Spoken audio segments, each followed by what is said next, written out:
calls led by industry specialists. Our goal here with these is to give you more information and tools surrounding multiple ideas of health and how you can use them within your own lives. Feel free to type in any questions or comments, anything at all during the chat box at any time. I will save a few minutes towards the end for any questions that you have, and I will answer them. Today we're focusing on Thanksgiving, which is timely. Thanksgiving is next week, and like you might have seen in the email go out, Thanksgiving obviously is a time to celebrate and to be grateful and to, understand all of the things that we have in our life, but also it's a time, there's a lot of food, so it can be a time where there's a lot of guilt, a lot of shame, a lot of social events, family, which tend to bring up a lot of emotions. So today we're focusing on how to navigate the Thanksgiving plate. My name is Sarah. I am a health coach, and I own a business called Cultivate Good. The main focus of my practice for health coaching is to focus on emotional eating, right? Everything that we do stems from emotions, not even just deciding what to eat, but deciding everything that we do. And ultimately, my goal is to help you improve your relationship to food in a holistic standpoint. So today we're talking about Thanksgiving. We'll talk about before the meal, during the meal, and after the meal, things that you can kind of think about as you move into the day of. So we'll jump right in. So before Thanksgiving, Thanksgiving can bring up a lot of emotions like I was talking about. It is a day of social and family gathering, depending on what your past Thanksgiving experience has been. It's really nice to start off reflecting on the past. So before you can make any change for the future and know what you want, your goals are, your intentions are, you have to think about what happened in past Thanksgiving. So I'm going to give you a few moments just to think about the questions on the left side of the screen. So thinking about what Thanksgiving means to you. What are habits and patterns you tend to revert to on this holiday, things that you've done in the past that you notice that maybe you want to change in the future? And then thinking about what Thanksgiving brings up for you emotionally. What emotions are tied to it, not only to the food, but to the social circumstances, where you're going. Maybe you're going somewhere different this year that you haven't gone before. Maybe you're spending it just with family, just with friends. Maybe you're home by yourself.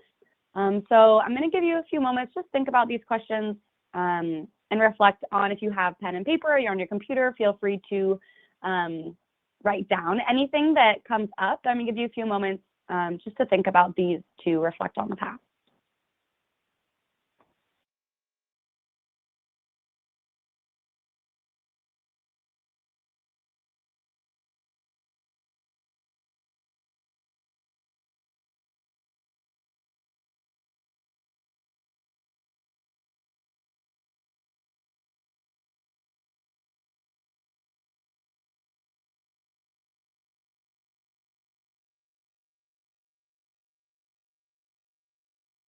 Know that you can reflect on these questions further after our time together. We only have 15 minutes today, so I'm going to breeze through these.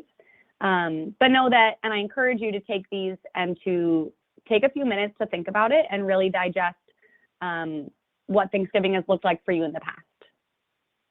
And once you can kind of think about what's happened in the past, what are triggers for you, what emotions come with it, then you can start to set an intention for the future. So an intention is not necessarily a goal, but just something that you're intending to do, for lack of better words, right? You think about what the day is going to look like. You can even visualize it, what you're going to wear, who you're going to be around, the conversations you want to have, so that you can move in with a more mindful spirit, right? It's not just whatever happens to you happens. You can kind of take control and think about how you want to move into the day before it even happens. So again, I'm going to give you a few moments to think about these questions, just so you can start to prepare and think about them a little further. So one of them is, how do you want to feel on Friday?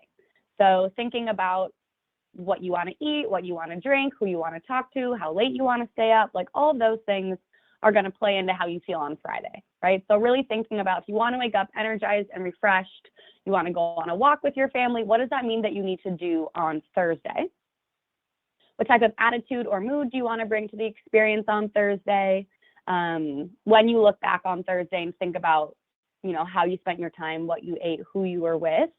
How do you want to look back and see how you showed up for the day for yourself and for everyone around you? And the last question is, how do you want to spend your time? So do you want to spend your time sitting and watching football? Do you want to spend your time cooking with family? Maybe you're going out to eat instead of having it at home. So thinking about what you're going to do that day up until the meal. So I'm going to give you a few moments again to think about what intentions you want to set for Thursday, and also encourage you to take time after this as well.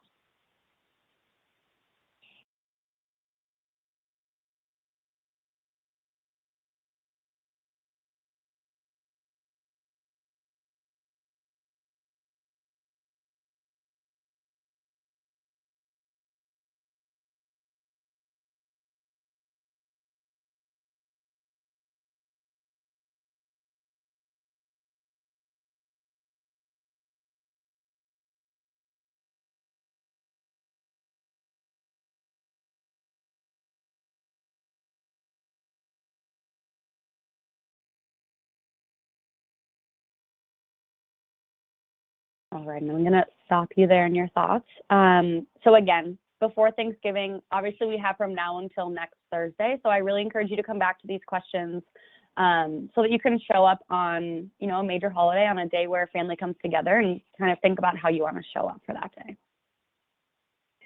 So now moving to during Thanksgiving. So on the actual day of Thanksgiving, even starting in the morning of it, thinking about how do you want to wake up? Do you want to participate in a turkey trot? Do you want to help cook with the family? Things like that to keep you moving, to keep you, busy, and to keep you enjoying your time. A really big thing that is kind of goes along with the intention setting is to have a buddy, right? If you have an intention that you want to do X, Y, and Z, it's really nice to tell someone that, right? A lot of times it's easier to accomplish things, to do things when we have someone supporting us. So really thinking about who is a person that you could say, like, I want to eat mindfully, I want to eat slow, I want to, help cook. Who can you lean on to help you, stay accountable with your intentions? During the actual meal, a few tips just as you go into it. One is to fill your plate. It's a lot easier to take in everything that you're eating and see it if it's on one plate versus as the appetizers come out, you take a little plate, you eat it, you go back. You take a little plate, you eat it, you go back. Then it's kind of hard to see how much am I actually eating. And to see it as a visual cue helps you know when you're full, helps you know when you're hungry rather than eating mindlessly. Because on a day like this where there's food out all the time, it's really easy to just pick and grab and go. So I highly encourage you to fill your plate once. So rather than restricting and saying that you can't have a certain food or, oh, that food is labeled, quote, bad, fill your plate with as many vegetables as you can. So really thinking about crowding out anything that you're going to, quote, label bad, and really think about the things that you want, right?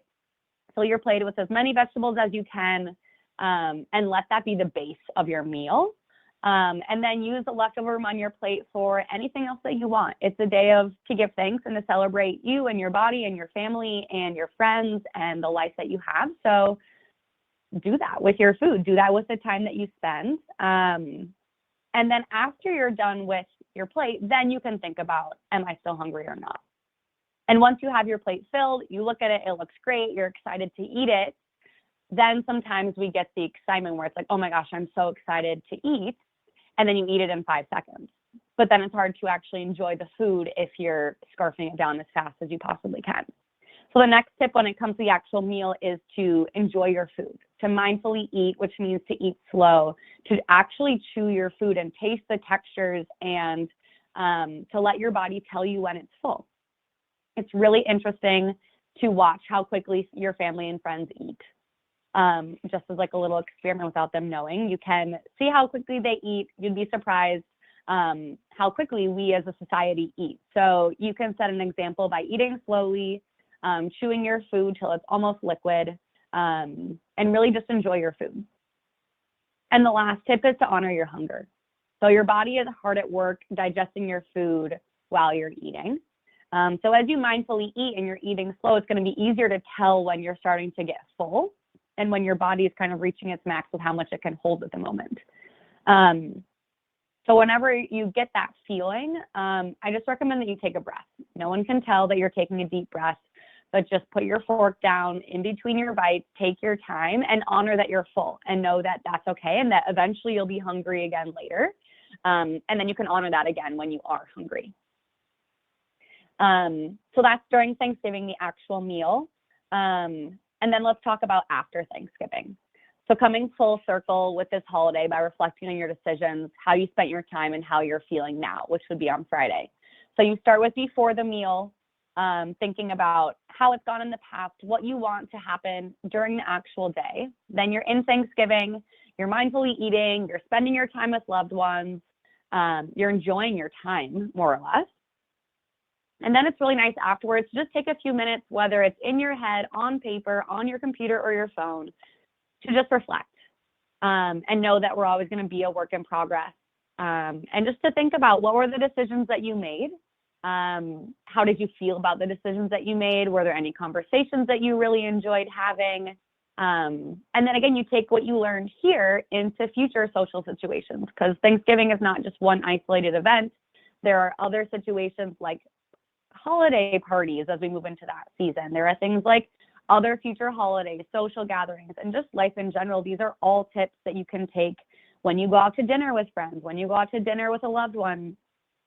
These are things, and you don't have to take all of them, the before, during, and after, but these are things that you can take piece by piece to try, because every situation that you're in is eventually a learning opportunity, right? Your health is not just one linear line of improvements. There are times where you feel really good, times where you are bummed about a decision that you made, and that's okay, because they're all chances for you to learn and to eventually take control of your health and your life. And that can start right here. It can start today. It can start next week.